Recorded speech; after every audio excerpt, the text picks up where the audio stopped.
जिक्र राहुल गांधी का, क्योंकि राहुल गांधी आजकल देश की राजनीति के विमर्श का केंद्र हैं। गाहे बगाहे राहुल गांधी लगातार चर्चा में बने हुए हैं और आज सुबह की भी शुरुआत दरअसल ऐसे ही हुई। राहुल गांधी ने अडानी को लेकर बड़ा हमला मोदी पर बोला, सीधे व्यक्तिगत तौर पर, और ये कहा कि ये बताया जाए कि अडानी की शेल कंपनीज में जो 20,000 करोड़ रुपया लगा है वो किसका है। लेकिन इस बीच सबसे बड़ा और गंभीर प्रश्न ये भी है कि क्या 2024 की जंग में जब हम कांग्रेस वर्सेस बीजेपी को देखते हैं तो कांग्रेस का सबसे बड़ा चेहरा यानी राहुल गांधी चुनाव लड़ पाएंगे या नहीं लड़ पाएंगे। 13 अप्रैल का इंतजार करना होगा, क्योंकि सूरत की सेशंस कोर्ट को 13 अप्रैल को ही इस मामले पर सजा एक तरीके से जो ही हुई है उस पर फैसला सुनाना है। इस बीच बहुत सारी दलीलें रखी गई और दलील एक ये भी रही कि मोदी सरनेम पर ही मेरा करारा प्रहार नहीं था, ये सिर्फ व्यक्तिगत प्रहार प्रधानमंत्री नरेंद्र मोदी पर था।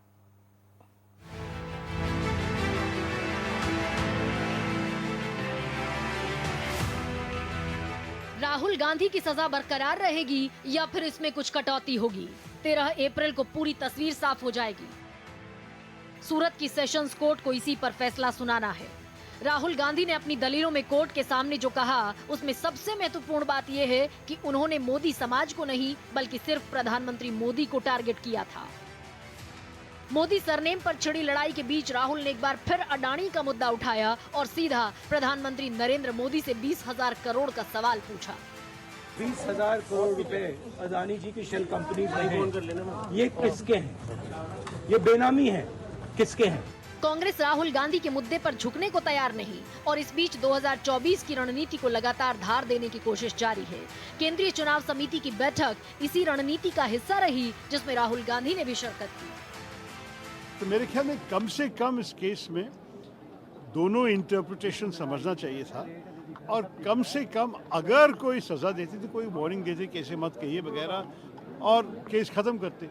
लेकिन 2 साल का सजा जो मैक्सिमम सजा है और इस सजा के कारण ही उनकी संसद क्षेत्र से डिस्क्वालिफिकेशन हुई है, ये सब मेरे ख्याल में बहुत बुरी बात है।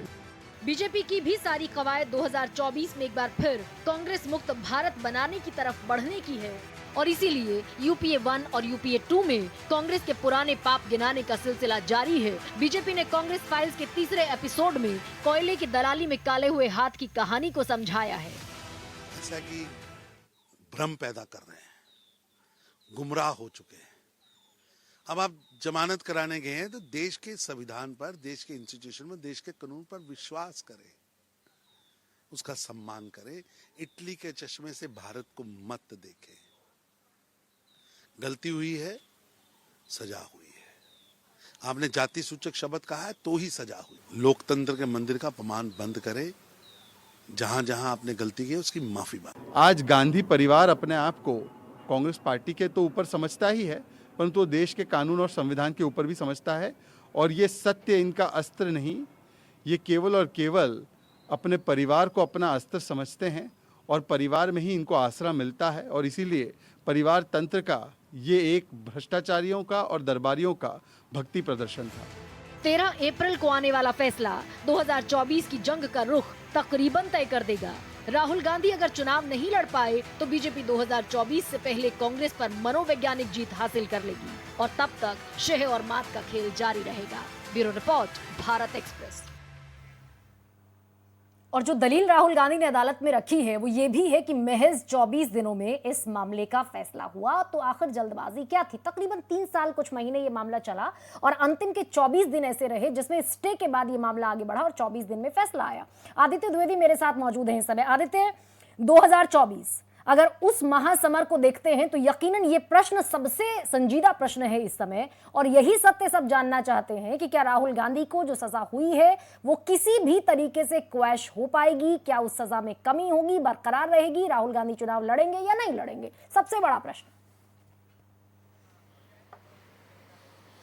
अब देखिए ये जो जिन धाराओं में मानहानि का मुकदमा हुआ है और उसके बाद उनको अधिकतम जो सजा दी गई है लोअर कोर्ट से, उसमें इतना जो जानकार है उनका साफ साफ कहना है कि कहीं ना कहीं राहुल को राहत मिल जाएगी।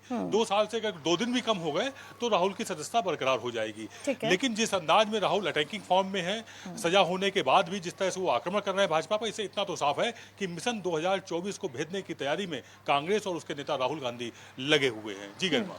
मिशन 2024, लेकिन इसके जरिए क्या भेद पाएंगे या नहीं? ये जो एक तरीके से त्यागी दिखाने की और शहीद दिखाने की कोशिश है, क्या यही तुरुप का इक्का बन पाएगा? क्या यही संजीवनी कांग्रेस के लिए बन पाएगी? ये बड़ा प्रश्न। आदित्य, बहुत बहुत धन्यवाद आपका इस जानकारी के लिए।